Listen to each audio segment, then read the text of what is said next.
Entrando no ar. Debate 93.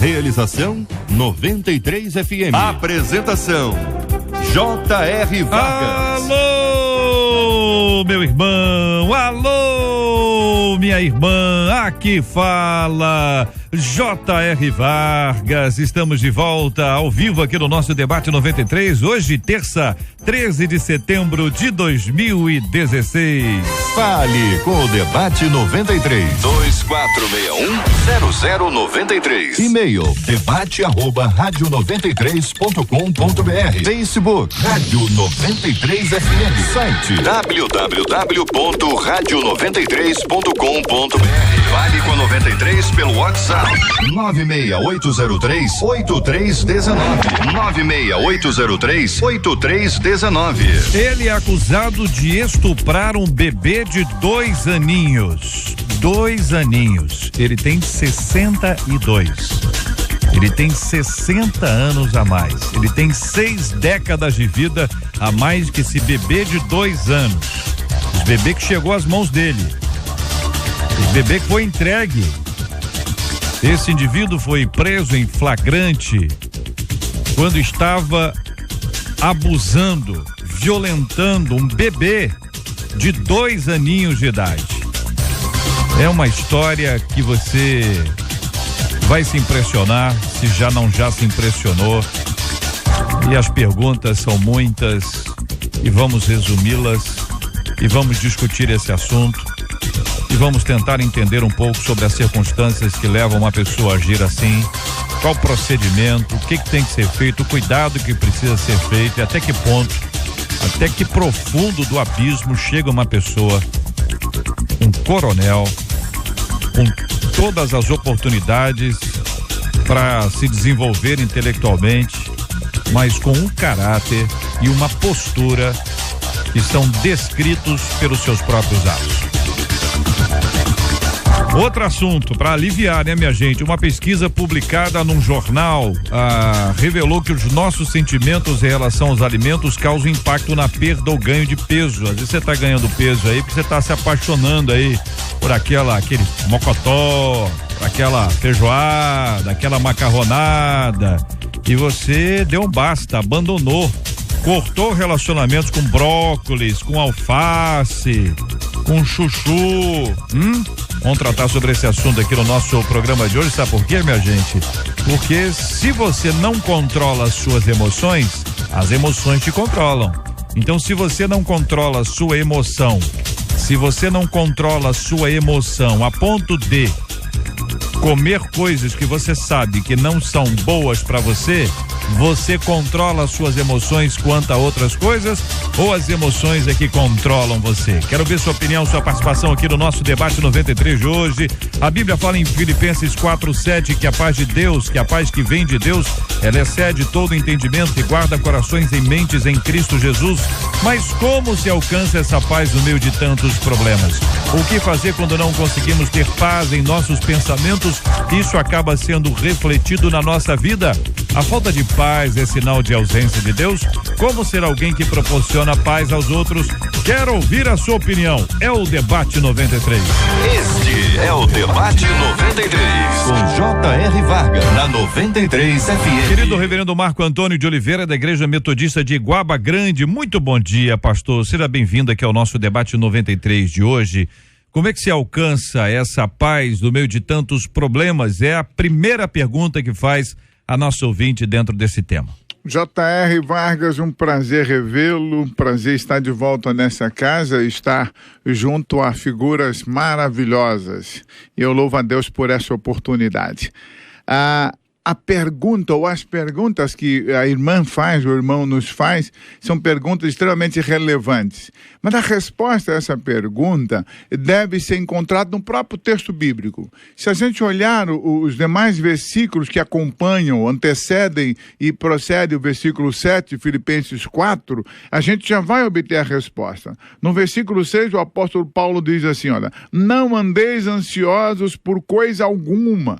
Antes, em tudo, sejam os vossos pedidos conhecidos diante de Deus pela oração e súplica com ações de graças. Aí em seguida ele vai dizer que a paz de Deus, que excede todo entendimento, vai guardar os nossos corações e os nossos pensamentos em Cristo Jesus. Qual é a chave? Qual é o caminho que o apóstolo Paulo está apresentando para nós? Primeiro, eu devo ter uma fé inabalável no Deus que pode todas as coisas. E é esta fé num Deus que cumpre as promessas, numa fé num Deus que é soberano e cuida da minha vida, esta fé vai gerar esta paz. Agora, é uma paz com os pés no chão. O apóstolo Paulo não está dizendo que nós não vamos viver problema. Ele está dizendo que existe a possibilidade da gente viver no meio de conflitos, mesmo assim tendo paz. Tendo o quê? Uma certeza de que Deus está cuidando de nossa existência. É a fé que gera essa paz. Muito bem. Pastor Elaine Cruz, a nossa menina da mesa, vice-presidente do Ministério Fronteira na Barra da Tijuca. Muito bom dia, seja bem-vinda. Elaine, lidar com a paz talvez seja um dos milagres mais necessários para os nossos dias. Bem mais que outros que são comuns na nossa prédica. Mas eu quero ouvi-la sobre esse assunto. Como se alcança essa paz no meio de tantos problemas? Bom dia a todos os ouvintes, aos debatedores. Realmente ter paz num mundo conflituoso, problemático, vivendo relações difíceis, é algo que é um oásis no meio do deserto. E é uma paz que a Bíblia diz que excede todo o entendimento. É uma paz que não está circunscrita às circunstâncias. Então, a primeira coisa que a gente precisa definir muito bem, que já começou sendo muito bem colocada aqui, é que paz não é ausência de problemas. Né? A gente às vezes diz assim, e aí, tá tudo bem? O outro diz, tá tudo em paz. E tudo em paz não significa que está tudo bem, né? Quando está tudo bem, quando a gente está vivendo aqueles momentos da vida em que, graças a Deus, a saúde vai bem, as finanças vão bem, o casamento vai bem, as coisas estão mais ou menos estruturadas, está tudo bem. E aí é fácil, muitas vezes, você até sentir paz em meio a isso. Agora, ter paz é entender que a paz, ela existe, ela é possível quando a gente tem Deus, no meio da dor, no meio da doença, no meio do sofrimento, no meio da dificuldade, e isso é complexo, porque tem gente que não tem paz mesmo quando tudo vai bem. Então, a paz, ela não está essa paz que a Bíblia fala, que excede o entendimento, ela não está circunscrita aos problemas. Tem gente que fala de uma forma tão ansiosa, tão desequilibrada da vida, e você pensa, nossa, a vida dessa pessoa deve estar um caos. E aí, aparentemente, você fala, nossa, eu estou vivendo mais problemas do que essa pessoa e estou com uma paz que essa pessoa não tem. Então, essa paz é mais do que uma emoção, é mais do que um sentimento, é uma certeza de que as coisas vão se resolver, é uma convicção ou fé de que eu não estou sozinho, de que as coisas vão se acertar. E isso não depende da gente, isso a gente realmente depende quando a gente sabe de que há um Deus que é maior do que a gente, que vê além da gente e que tem o poder de fazer as coisas serem melhores do que a gente. E aí o próprio texto, como já foi dito aqui, até segue dizendo, olha, e dá a primeira e grande receita sobre isso tudo. Começa a partir daquilo que a gente pensa, né? Então a gente pensa no que é bom, do que é honesto, do que tem boa fama, e quando a gente começa a fazer esse exercício de organizar o nosso pensamento para pensar no que é bom, no que vem de Deus, naquilo que traz paz, a paz começa a crescer no nosso coração. Pastor Hélio André, da Igreja Batista Nova Filadélfia, no Grande Rio. Pastor, bom dia, seja bem-vindo. Qual a sua opinião sobre esse tema, esse assunto? Bom dia, JR, bom dia aos ouvintes sempre ligados na Melhor, bom dia aos colegas da mesa, é uma honra, um privilégio sempre estar aqui.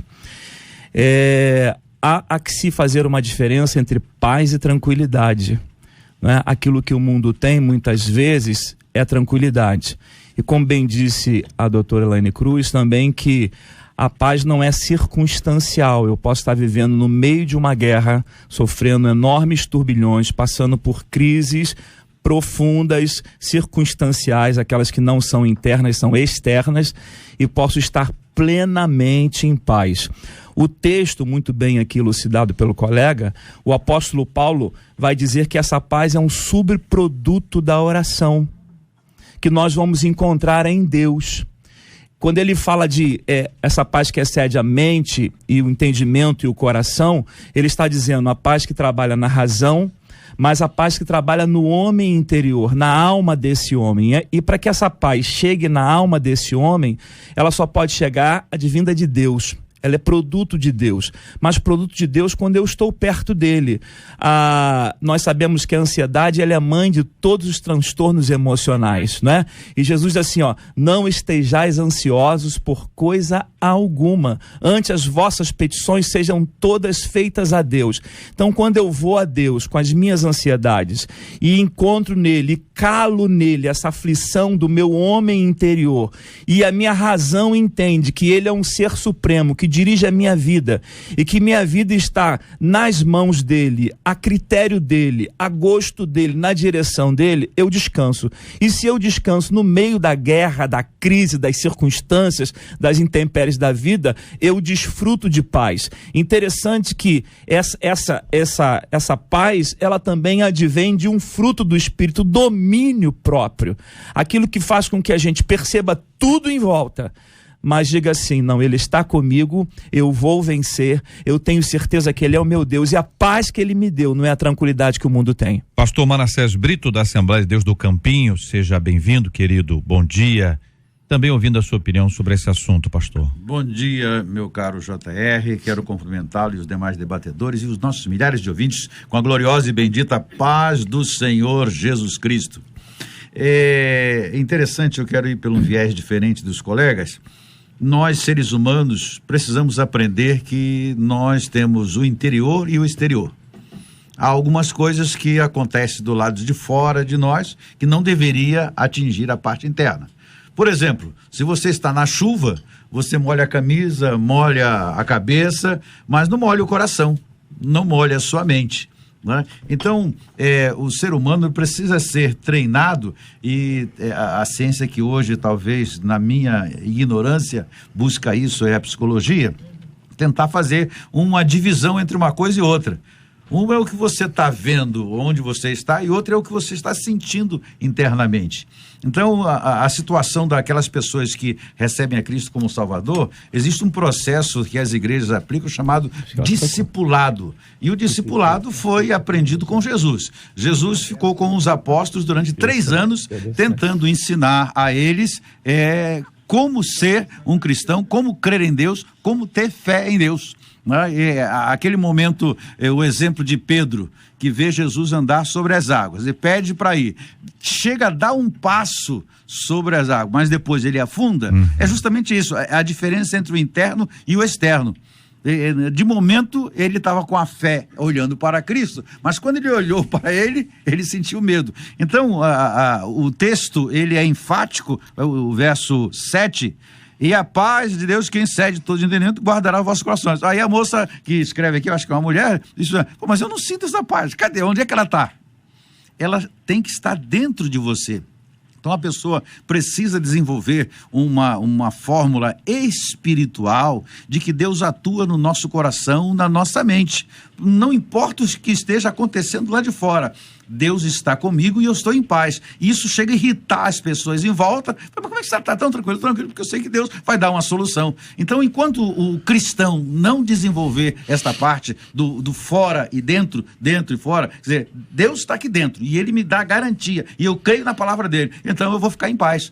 Não importa a guerra que aconteça. JR, eu queria fazer um acento interessante. Parece que o apóstolo Paulo, ele trabalha no horizonte grego, a influência grega é muito grande, e parece que ele quer fazer uma contestação, uma filosofia muito comum da época, que também propunha essa possibilidade da imperturbabilidade, não sofrer dano algum da alma ou do ser. Ele viu um ser por inteiro, né? Diferente um pouco dessa visão dualista do pastor Manassés. Mas eu quero destacar o seguinte: para os epicureus, que é quem o apóstolo Paulo em algum momento está criticando aqui, esta paz interior era obtida através de alguns procedimentos ou atitude. E o apóstolo Paulo faz a inversão. Ele vai dizer que não há uma atitude, há uma fé gerada em Deus, porque cremos, e inconsequente dessa fé, eu tenho que tomar algumas atitudes que podem aliviar a minha vida. Mas o segredo da paz para o apóstolo Paulo não está no segundo ato, que são as atitudes.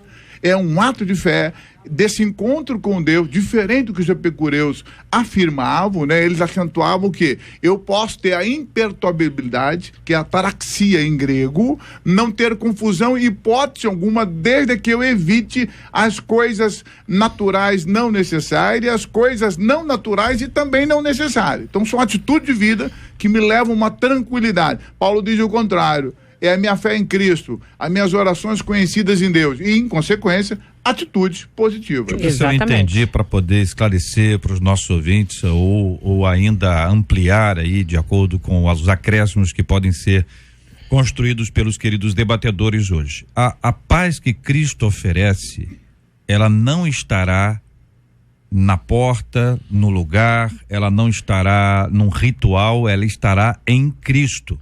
Se não for em Cristo, não haverá a paz que Cristo oferece.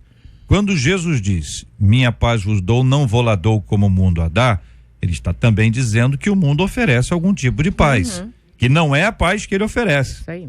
E a paz que o mundo oferece, ela pode ser confundida com a tranquilidade, ela pode ser resultado do, entre aspas, tudo vai bem. Isso aí. Não é isso? O grande milagre dessa história toda é, independentemente se as coisas vão bem ou vão mal, existe uma paz, porque a paz não está na circunstância, a paz está em Cristo. Se essa paz está em Cristo, ela vem da revelação de Cristo, que está na palavra de Deus. A partir desse encontro real com Cristo, o Espírito Santo nos pacifica e nós vamos. Isso não quer dizer que você fique em paz o tempo inteiro.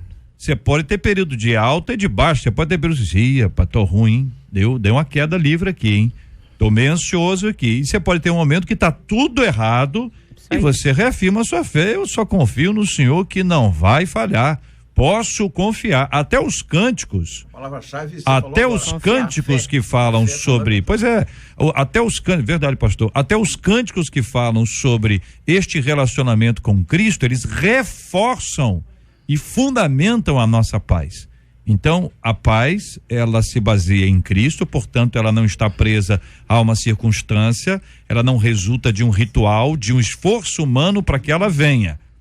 Vamos exemplificar. Nós aqui, vocês 4 aqui resolvem, eu assino junto com vocês, que olha, a melhor forma de ter paz é acendendo uma vela, ficando com o pé só, entendeu? Com o pé só e com a mão contrária abanando. Entendeu? Aí vamos dizer, isso vai dar paz. Isso é um ritual. Estou dizendo isso para ser irônico. Qualquer outra coisa poderia ser colocada no lugar como esse. Isso não adianta. O que vai adiantar é Cristo. Nós vamos encontrar a paz em Cristo. Cristo se revela na palavra. Sem a palavra não haverá Cristo e sem Cristo não haverá confiança. Isso. É isso, irmãos? E é uma paz que é uma paz racional, né? E eu acho que é isso que é interessante. É uma paz que parte de um raciocínio lógico. Eu tenho Deus, Ele é superior, Ele sabe todas as coisas, Ele controla a minha vida, né? E Ele vai estar comigo. Quando a Bíblia diz também que tu, ou Deus, conserva em paz aquele cuja mente está nele, é exatamente isso. É a mente, aí a gente fala de raciocínio, a gente fala de intelecto, é uma mente que entende que está em Deus. A mente não está só voltada para circunstâncias. A mente não está só circunscrita às realidades ou aos problemas da vida. A gente está em Deus. E quando a gente está em Deus, a gente vê o melhor. E eu acho que é por isso que Paulo, quando segue o texto, né, ele vai dizendo exatamente isso. Finalmente, tudo que for verdadeiro, tudo que for nobre, tudo que for correto, tudo que for puro, tudo que for amável, tudo que for de boa fama, se houver algo de excelente, digno, louvor, pense nessas coisas. Põe em prática tudo que vocês aprenderam e receberam. A fé, né? E o Deus da paz estará com vocês. Então, quem dá paz é Deus. E Ele concede essa paz, é uma paz que vem na mente. E aí, por isso que é tão difícil, às vezes, para as pessoas entenderem, irritam os outros. Como é que a pessoa está no hospital e está em paz? Como é que ela está vivendo essa situação e está em paz? Elas não conseguem entender. Existe, eu não sei se é esotérico exatamente, que desenvolve aí um negócio chamado de yoga, que eles procuram oferecer essa paz que o Espírito Santo nos dá.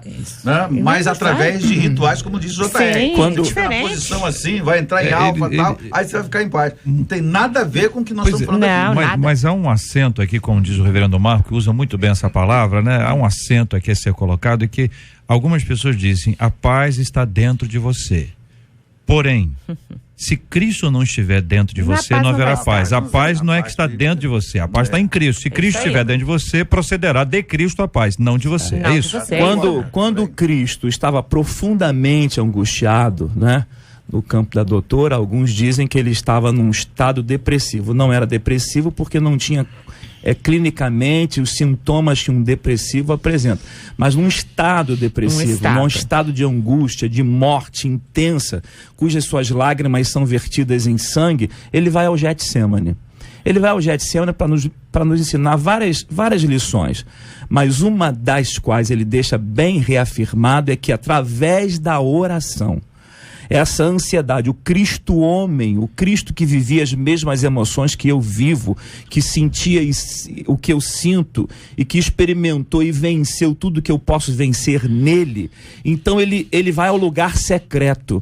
E o lugar secreto, onde se faz a cartaz, né, doutora? É um lugar maravilhoso, porque é você e o Cristo, é você e Deus, é o Espírito Santo, você e ele. E ali você derrama-se ao Deus Todo-Poderoso, que excede o entendimento, a razão, mas que atinge o coração, a alma, o homem interior. Esse homem que o pastor aqui disse, né? O homem que está dentro, que a chuva externa não molha. E esse homem, então, em Deus, recebe essa paz, porque ela é espiritual. Razão, sim, entendimento, fé, mas ela vem e procede do nosso Deus maravilhoso, através do seu Santo Espírito, quando eu estou no lugar secreto. Agora, há um detalhe, há uma diferença enorme no apóstolo Paulo está dizendo, paz e harmonia interna. Sim. A harmonia interna pode ser conquistada por vários exercícios. Alguns foram citados aqui com exercício de meditação, de autocontrole. Filosoficamente, isto é possível. Paulo está dizendo de uma situação que é muito maior do que a harmonia e que em algum momento está em nós sem que a harmonia esteja presente. Por isso que ele vai usar o termo, olha aqui, a paz de Deus, que excede todo o entendimento. Qual é o pano de fundo? O apóstolo Paulo estava com um amigo de peito, Epafrodito, e quase morreu. É quem estava levando essa carta aos Filipenses. Ele mesmo estava em perseguição, havia passado por uma enfermidade, quase levou à morte. Perdeu vários irmãos, estava sendo perseguido, estava passando miséria com fome, e recebe uma oferta que o livra da fome. E aí, todo o texto vai dizer isso. Ele começa a falar sobre o exemplo de Cristo da humilhação. Aí no final ele diz, mas estou em paz. Aí para não confundir os irmãos, ele diz, esta paz excede todo entendimento. Você não alcança por essa razão humana. É porque eu tenho Cristo no meu coração. Isso é fantástico. Esta é a palavra para o coração dos nossos queridos ouvintes, na certeza absoluta de que somente nele, somente no Senhor, nós vamos encontrar essa paz para administrar as nossas questões diárias, os problemas que você vem enfrentando. Somente esse milagre que vem da parte de Deus, que é essa paz que excede a todo entendimento e nos ajuda no meio da tormenta, do mar revolto, a ficar nesse estágio maravilhoso que é de sossego. Isso é um milagre.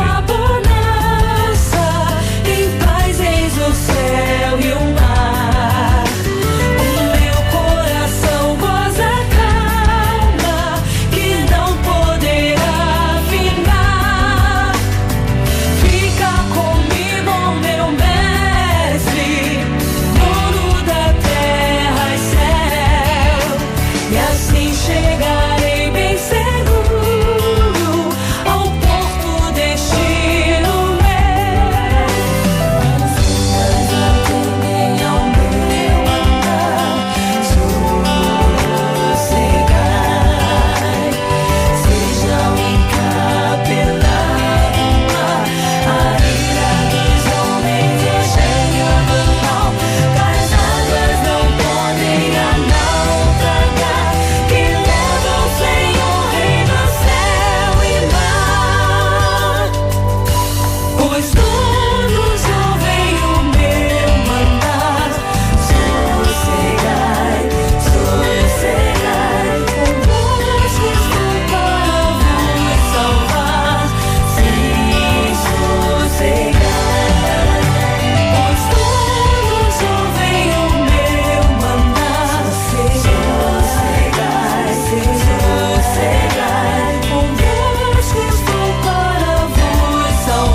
noite, essa é a 93 FM, esse é o Debate 93 de hoje. Olha, sossego pro coração, paz pro seu coração. Agora, não é fácil falar em paz e, na sequência, falar de guerra. Acusado de estuprar uma menina de 2 anos, o coronel Pedro Chavarri Duarte, é o quê? Chavarri? Eu vou chamar de Chavarri mesmo. De 62 anos, carregava em seu carro 3 frascos de remédios que podem servir para dopar crianças. A informação foi dada pela polícia, que apreendeu os materiais neste domingo. Ele foi preso em flagrante com a vítima após a denúncia de um funcionário de uma lanchonete que o atendeu e suspeitou do crime. A criança encontrada seminua dentro do carro foi levada até ele por uma vizinha, Tuane Pimenta dos Santos, 23 anos. Em depoimento prestado na Central de Garantias da Polícia Civil, ela afirmou que foi até o encontro do homem para receber o dinheiro de uma faxina que ela havia feito. O caso aconteceu neste sábado, por volta das 20 horas, no estacionamento de uma lanchonete em Ramos, e está sendo investigado pela Delegacia da Criança e do Adolescente vítima. O coronel foi preso em flagrante, acusado de estupro de vulnerável e corrupção ativa, já que tentou oferecer vantagem aos PMs que o prenderam. O assunto me deixa chateadíssimo. Estou chamando o sujeito de Chavarri para não dar a moral que o francês aqui tá merecendo. Ele foi acusado e depois foi absolvido de tráfico de crianças. Que dizer? O que ensina a Bíblia? Vamos ouvir o pastor Hélio André, a pastora Elaine Cruz, reverendo Marco Antônio de Oliveira, o pastor Manassés Brito, não necessariamente nessa ordem. Fique à vontade, debatedores. Quando a gente fala dessa questão, a gente levanta a gente pode trabalhar com 2 vertentes. O primeiro é o que hoje, infelizmente, a mídia está incentivando muito, sites incentivam, às vezes até pais que às vezes não têm tanta sabedoria e colocam na rede fotos dos seus filhos nus sem saber que vão ser usadas para isso, que é a questão da pedofilia. A pedofilia é um desvio sexual, é um desvio de caráter, é um desvio de conduta, é algo que a gente entende como sendo um desvio, algo que precisa ser tratado. Como psicóloga, algumas vezes já atendi pessoas que chegaram dizendo, olha, estou com esse desejo, tenho essa vontade, não fiz ainda, preciso de ajuda. Quando a pessoa percebe que isso está crescendo dentro dela, ou cresce por estímulo, cresce porque convive com pessoas que fazem, às vezes cresce porque fica na cabeça uma voz dizendo você gosta, olha lá, enfim, não importa a maneira, mas a pessoa percebe e busca ajuda, né? E nesses casos há tratamento, há ajuda para que se faça alguma coisa. Aqui a gente está falando de um homem de 62 anos que carregava remédios para poder dopar uma criança, que sabia que era um crime, e aí não dá para necessariamente dizer, é um pedófilo, coitado, é uma doença, precisa de ajuda, né? Porque a gente já está aqui falando de um outro estágio, que é o estágio do crime, que é o estágio de quem vai lá e faz, que é um estágio de um homem que tem idade para ser avô, não sei nem se ele é pai, né? E que está fazendo isso com uma criança de 2 anos, que estava num carro e que sabia muito bem do crime que estava acontecendo. Então, é crime. É mais do que um desvio, é mais do que uma doença. Há uma intenção, né? Tanto há uma intenção que depois ele faz toda essa questão do suborno. Por que é tão sério isso? Porque num primeiro momento existe a questão, que graças a Deus não foi o caso aqui, de uma impunidade muito grande. As pessoas brincam com isso. Uma segunda questão que assusta muito é o quanto a nossa sociedade vem trabalhando isso de uma forma muito grande pela mídia social, não trabalhando para cura, mas trabalhando muitas vezes para incentivar, às vezes até desenhos infantis, clipes, enfim, uma série de outras coisas. Então, aqui a gente pode trabalhar com a questão da pedofilia, mas vai além de algo que é um desvio comportamental que pode ser tratado, porque a gente percebe aqui que a vítima não só não quis ser tratada, como cometeu o crime. É repugnante o fato de perceber que ele é reincidente e que ele viajava com crianças menores para a região dos lagos. Ele é reincidente, ele já foi pego a primeira vez, a segunda vez. Outro sentimento que fica claro aqui é o sentimento da impunidade. Exatamente. e do ego altivo, que ele começa, ele não ofereceu propina só aos guardas que o prenderam, ele tentou coagir, perguntando o nome e a escala de serviço, e dizia assim: amanhã o sol vai nascer diferente, ou seja, quadrado para eles, entendeu? Então, assim, é um sentimento de impunidade que eu posso fazer, eu tenho poder para fazer, eu sou alguém que tenho um fórum que ninguém me alcança, ninguém porá a mão em mim, se puser a mão em mim, eu tenho meios para me livrar. Esse sentimento ficou muito claro, isso fica muito claro com as pessoas que têm carteira, as pessoas que servem o Estado, e nós temos que saber que o Estado está para servir o cidadão, e muitas vezes esse Estado opressor que nós temos acha que o cidadão está sob sua tutela, total tutela, né? É claro que tem uma doença, que um desvio de caráter, um transtorno de personalidade, tem o pecado, tem o diabo, mas tem o homem também. Claro. Tem a circunstância do ser humano, de maneira que eu penso que esse sentimento que arvora na nossa pátria de impunidade faz com que nós sejamos roubados todo dia por aqueles que deveriam zelar pela sociedade e por aqueles que têm o poder do Estado na mão e subjugam aqueles que não têm o poder do Estado. Essa história, ela me toca profundamente, me enoja por vários detalhes, mas eu queria enfatizar uma coisa: é um avô, uma alta autoridade e um ser inocente, indefeso, na mão de um monstro. Um outro detalhe que eu queria destacar é não a doença, porque eu não avaliei e não sei os quadros, não foram avaliados. O fato é, nós somos seres racionais, e como seres racionais que nós somos, independente se somos religiosos ou não, podemos dominar nossos desejos, Com nossas certeza. ansiedades. Então não há desculpa, nem para alguém que tenha desvio ou Não qualquer há. doença. Não há. Somos seres racionais, podemos dominar nossos desejos.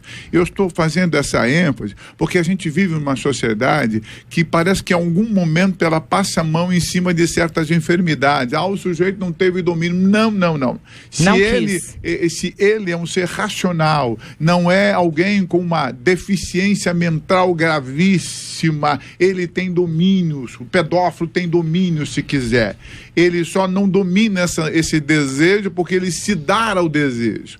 É consciente, não é um processo inconsciente. Há um desejo consciente, ele quer realizar, arquiteta um projeto assim como os outros. Tanto que quem quer sair busca ajuda. Exatamente. Então não devemos em nenhum momento olhar tão simplesmente com a ideia de desvio de moral ou coisa parecida. Ele desejou isso, é lamentável, nós seres humanos podemos dizer não ao desejo. O que nos faz mal é exatamente o que nós nos alimentamos. Nós nos alimentamos, algumas pessoas, com pornografia, com mentira, com traição. É óbvio que em algum momento essas atitudes vão falar, essas vontades vão falar mais alto. O apóstolo Paulo fala que eu posso dizer não à carne, eu posso dizer não a desejos infames. Nós, de um modo geral, fazemos muitas coisas. E essas coisas que nós fazemos, algumas delas nos dão prazer. Aquelas coisas que nós fazemos que trazem prazer, nós vamos começar a repetir até nos tornar viciados, né?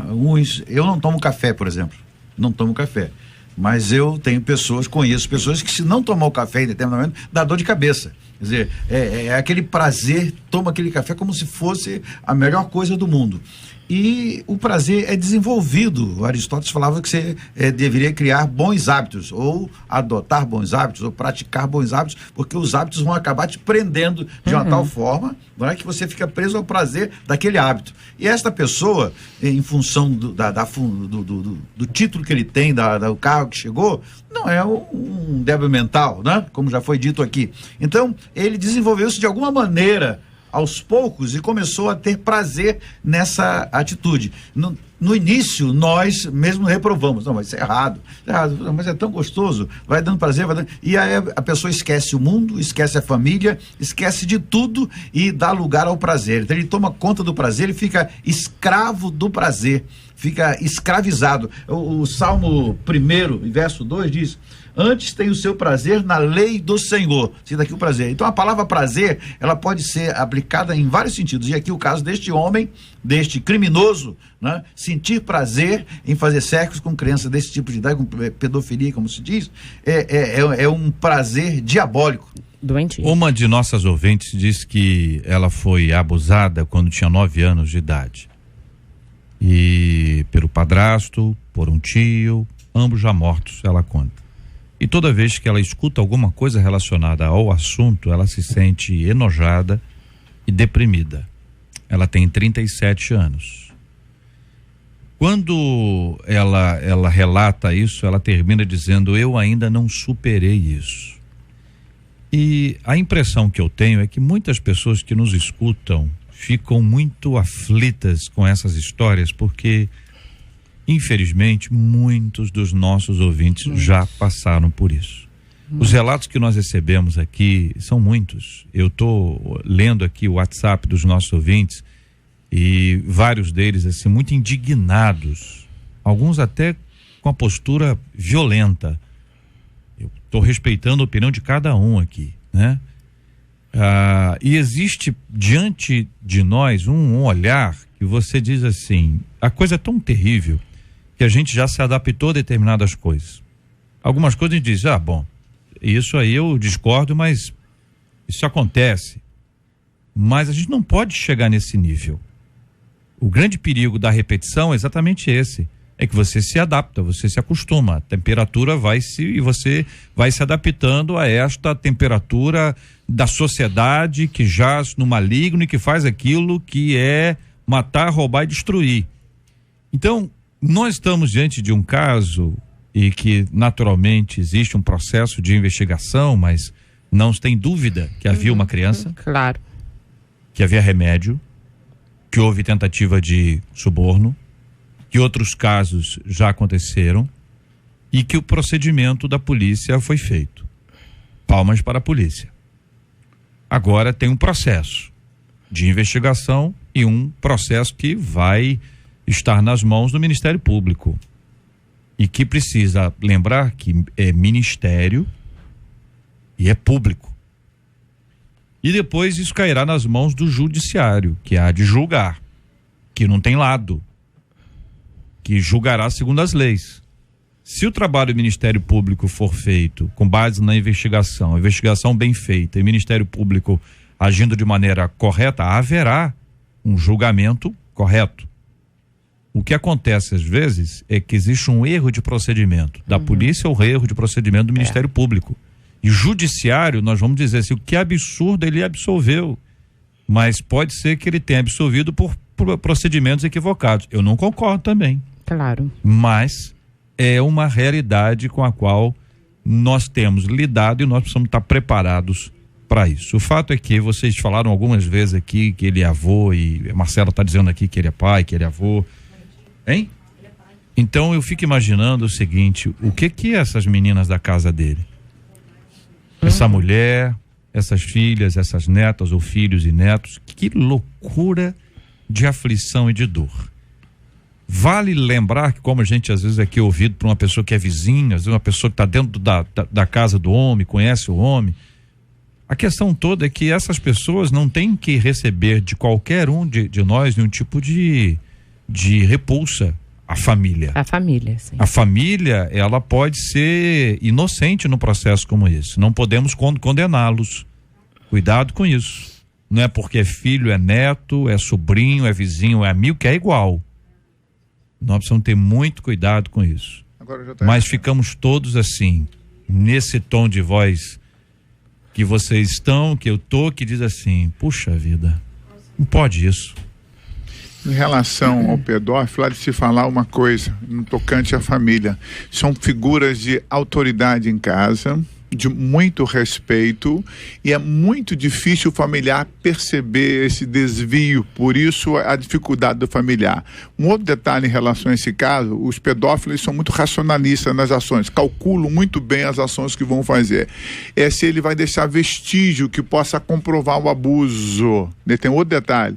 E aí isso, não tendo vestígio comprovatório, de fato, inviabiliza que a família acredite de fato que o avô tenha cometido aquele ato. Isso é uma coisa complicada na família, que a doutora pode explicar. Tanto que muitas vezes acontece, a família fica do lado do pedófilo e achando que a criança, que o adolescente, ou que a menina que ele inventou proteger, aquela história que na realidade não é assim. É muito doloroso para quem passou por estupro, por abuso sexual. Isso é uma coisa que não se esquece, não marca só a alma, marca o corpo, e aí qualquer coisa que se ouve, ou às vezes um toque diferenciado faz lembrar. Que é normal que isso aconteça. Que é normal que isso aconteça. Agora, o importante, acima de tudo, é entender isso. Eu posso não esquecer, né? Mas é preciso que haja um tratamento, às vezes psicológico, espiritual, da gente com Deus, para que essa dor não volte. Claro que numa situação dessa, quem já passou por isso, a revolta no sentido de que absurdo isso está acontecendo com uma outra pessoa, é normal. Não deixa isso crescer, não deixa que, para quem está ouvindo a gente, né, como essa querida que escreveu, não deixa que isso faça retornar toda a sua história antiga, que em nome de Jesus eu creio, você já superou, você já está com 30 e poucos anos, pode ser que já seja casada, mãe, enfim. Não deixa isso voltar, por mais que a faça lembrar, não deixa isso voltar, coloque diante de Deus, busque ajuda, porque é importante que a dor passe a despeito da lembrança, vai estar sempre. Eu quero trazer uma palavra apocalíptica aqui. Eu acredito que o mundo que nós estamos vivendo hoje é um mundo próximo do fim, porque essa questão do prazer sexual, ele tem crescido em proporções semelhantes a Sodoma e Gomorra. As grandes cidades, os grandes bairros, as escolas, nós conversávamos em off antes do programa, né, a dificuldade que os pastores hoje estão tendo, pelo menos eu e alguns colegas que nós nos reunimos sempre, de sexo de adolescentes e crianças de 10, 12 anos, né, que estão sendo praticados, pessoas da igreja, que frequenta a escola dominical, que canta hino na frente, toca no conjunto da igreja e de forma sutil estão praticando sexo entre eles, né, e elas, e está me deixando estarrecido, até sem saber qual decisão tomar em relação a resolver o problema. Conversar com os pais, trazer, e nem sempre os pais acreditam. Mas meu filho, minha filha, não acredita. Assim, Então eu vejo que essa é uma situação, se está chegando na igreja, no mundo lá fora, já era. O fato do namorado ir para casa da namorada, passar a noite, isso já é quase que constante em muitas casas, em muitos lares. Infelizmente. Sabe? E daqui a pouco a coisa, não sei que pé que vai chegar, mas eu creio que essa situação toda, ela vai continuar se agravando. Esse fato, uma vez colocado no ar, vai chamar a atenção de outros que talvez já estão fazendo ou outros que queiram fazer. JR, a forma como você pontuou que a repetição faz com que as pessoas passem a ver como normal, eu quero dizer, mesmo que todas as vozes do mundo se calem, a igreja como voz profética não pode se calar. Nós temos que denunciar. João Batista perde a cabeça porque denunciava o crime no palácio, porque denunciava a orgia no palácio, porque denunciava o desregramento no palácio. Então, nós como igreja, e não falo instituição, não falo prédio, não falo CNPJ, eu falo pessoas que foram compradas com o sangue precioso de Jesus Cristo, que não precisam servir a Deus na igreja, mas como igreja. E aonde ele estiver como igreja, ele é o sal e a luz do mundo. E essa voz profética não pode ficar quieta numa reunião pequena de família, dentro de uma sala de aula, na fila de um banco, comprando pão pela manhã na mesma padaria com as mesmas pessoas no mesmo horário, na rua, aonde quer que você esteja, esteja a igreja do Senhor, fale profeticamente, abra a sua boca e diga: isso não é normal, não é aceitável. Fere frontalmente a Deus, fere frontalmente ao homem, fere frontalmente ao princípio da família, da moral, do caráter, do bom conviver, fere os princípios, fere, e nós não aceitamos, e isso não é normal, porque há deputados dentro da Câmara Federal que já querem instituir leis para baixar a maioridade, para que se pratique sexo com crianças de 12, 8, 7, dando evasão a esse prazer pelo prazer. E nós temos que, como voz profética, se levantar e não calar. Não achar que é normal, não achar que o mundo está avançando, não achar que é uma evolução da sociedade, uma evolução do mundo. Não ache, grite, fale, porque Deus chamou para evolução do a poder Bíblia nos diz sobre o mundo. que devemos identificar as questões do mundo e não nos conformarmos a ele. Isso aí. Isso. A dificuldade que muita gente tem de pensar o mundo, de analisar a cultura, de perceber situações, que coisas estão se repetindo e que estão se tornando normais, essa dificuldade que normalmente é gerada pela pouca observação, ou porque não tem tempo, ou porque não desenvolveu a capacidade que todo mundo tem de observar, produz uma conformação. Então, você não me conformar com o quê? A Bíblia diz: não vos conformeis com este século. Mas o que é este século? O que é este mundo? O que este mundo tem feito que eu tenho me conformado a ele, ou que eu tenho me moldado a ele? Estou dizendo eu, para não dizer vocês. Prefiro me colocar aqui agora nesse posto. Porque todos nós sofremos isso o tempo inteiro. Os nossos ouvintes estão no trabalho, estão em casa e dizem: senhora, eu já comecei a agir igual às pessoas que eu sempre condenei. Isso aí. Eu já comecei a fazer coisas que eu nunca pensei que eu faria na minha vida. Não é verdade, ouvinte? E aí você diz agora: como é que eu faço? Eu não vou me conformar com este mundo, é a palavra. À medida que você observa que você vai repetindo aquilo que as pessoas fazem, se torna normal. E essa normalidade é a forma deste mundo, é o molde deste mundo. E a Bíblia ensina: não vos conformeis com este século ou com este mundo, mas transformai-vos pela renovação da vossa mente. A renovação da vossa mente é pela palavra. É menos blá blá blá e mais palavra. Sim. É a palavra de Deus que produzirá em nós a renovação da mente. Se não houver essa renovação da mente, nós vamos estar presos a este mundo. E nós já tivemos a liberdade, Deus já nos libertou. Então, ficar preso é como alguém que está numa cela, recebe o alvará de soltura, a cela está aberta e ela não sai. E ela fica no cantinho, aguardando não sei o quê. Faltam 10 minutos para o meio-dia na 93 FM.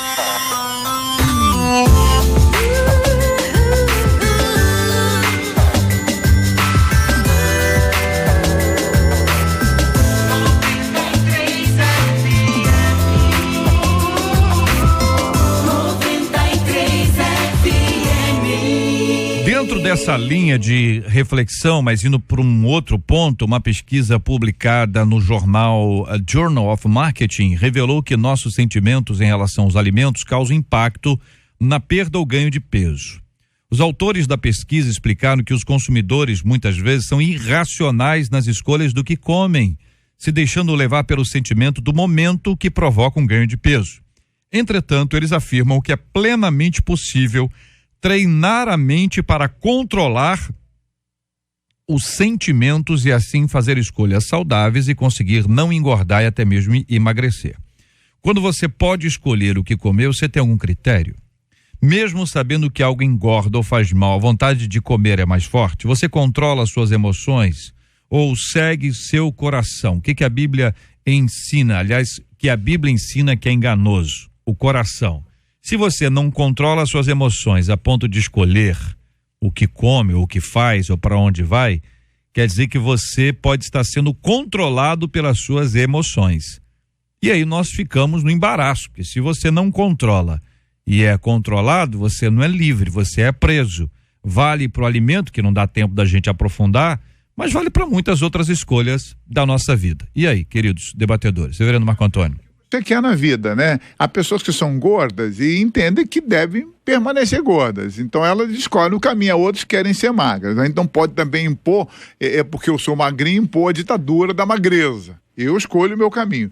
Agora, quem quer ser magro e em algum momento come comidas danosas, ele não tem domínio próprio, vai engordar. Então tudo tem a ver com o que eu quero ser no futuro e com a questão do domínio próprio.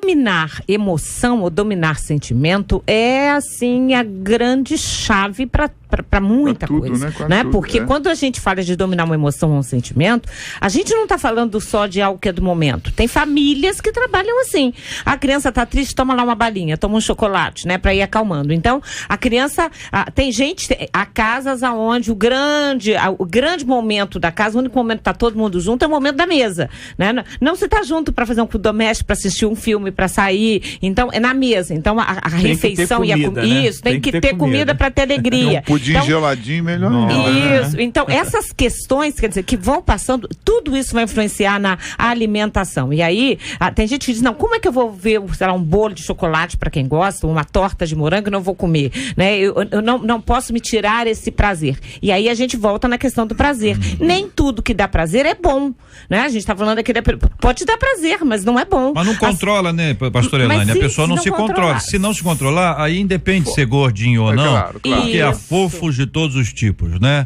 Fofura é uma questão de percepção. Agora, do que se trata o assunto é que as pessoas não estão controlando, elas estão sendo controladas. A emoção de comer, a escolha, eu vou comer o quê? Chuchu ou picanha?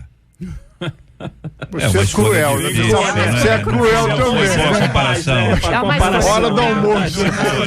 Deixa eu falar uma coisa, uma experiência de um o chuchu sem camarão que ele está propondo. Estava prestando um serviço e que acabamos tendo uma certa vinculação. Um pedreiro. Então, ele fumava muito e eu sempre falava com ele, ponderava com ele.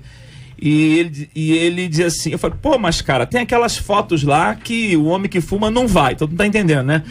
E ele falou assim, não, a única foto que tem que eu não consigo fumar é o rato. Olha que gatilho interessante mental. Ele contou um gatilho. Então ele, quando tem a caixa do cigarro que tem o rato, ele não consegue fumar. Tem o nojo do rato. Mas quando até aquela situação que o homem não vai, ele normalmente fuma 5, 6 caixas daquela sem se preocupar. As pessoas criam vários gatilhos, botar foto de quando estava gordo na geladeira, então, né? Só, de fechar ele tem um autocontrole, só que ainda não sabe utilizar, né? Não sabe canalizar para todas as coisas. Então, a comida, ela é fantástica porque ela tem cor, ela tem cheiro, ela tem sabor e ela remete a determinadas ocasiões e ela agrega as emoções, né?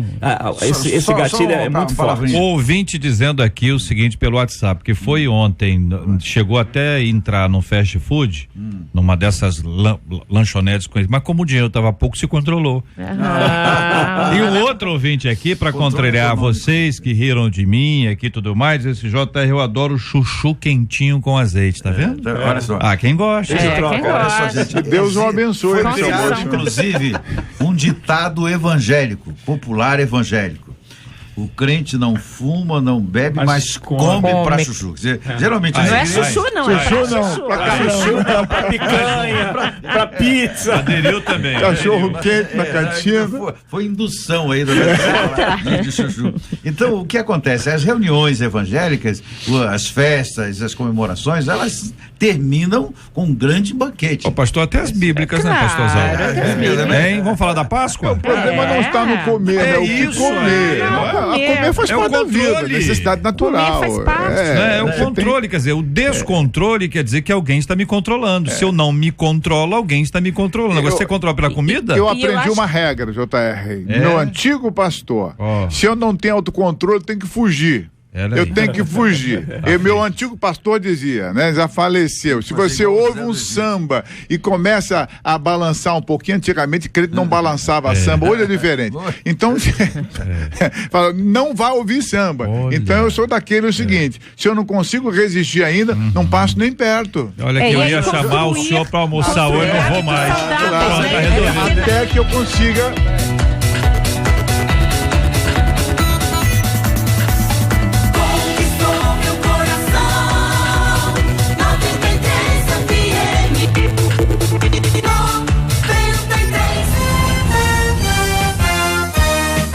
Marcela Bastos. Você se considera alguém que proporciona paz aos outros? 89% dos ouvintes dizem que sim. Muito obrigado, Marcela. Muito obrigado aqui aos nossos queridos debatedores, pastor Hélio André, pastor Elaine Cruz, que vai orar conosco, o reverendo Marco Antônio de Oliveira, pastor Manassés Brito. Vamos apresentar todos os temas diante de Deus em oração aqui, como nós temos feito todos os dias, os temas que nós discutimos hoje. Também vamos orar pedindo a Deus que cure os enfermos e que console os corações enlutados. Deus abençoe a todos, uma ótima tarde, com a graça do nosso Deus.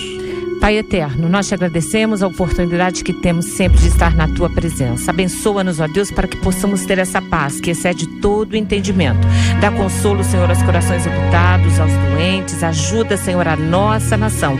Salva-nos, ó Deus, é o que te pedimos no nome de Jesus. Amém. Que Deus te abençoe. Você acabou de ouvir Debate 93.